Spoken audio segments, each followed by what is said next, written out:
ជំរាបសួរខ្ញុំឈ្មោះម៉ាក់ឡាឌីនខ្ញុំរៀនទី6កសាលាបឋមសិក្សាព្រះដែលស្ថិតនៅភូមិព្រះឃុំរក្សាស្រុករវៀងខេត្តព្រះវិហាររាល់ថ្ងៃខ្ញុំមានបងប្អូនបង្កើតចំនួន3នាក់ខ្ញុំជាកូនទី3ចំពោះបងប្រុសរបស់ខ្ញុំគាត់ឈប់រៀនថ្នាក់ទី7បងប្រុសទី2ក៏ឈប់រៀនថ្នាក់ទី7ដែរឪពុកម្ដាយខ្ញុំជាអ្នកធ្វើស្រែចម្ការគាត់ជាកសិករនៅឆ្នាំ2025-26នេះខ្ញុំ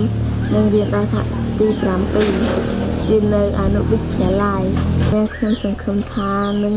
ទទួលបានអាហារូបករណ៍នេះគឺមានសារៈសំខាន់សម្រាប់នាងខ្ញុំ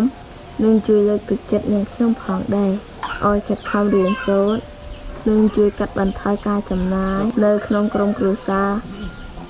របស់នាងខ្ញុំមួយចំណែកផងដែរនាងខ្ញុំសូមជូនពរទៅដល់សប្បុរសជនឲ្យមានសុខភាពល្អសូមអរគុណ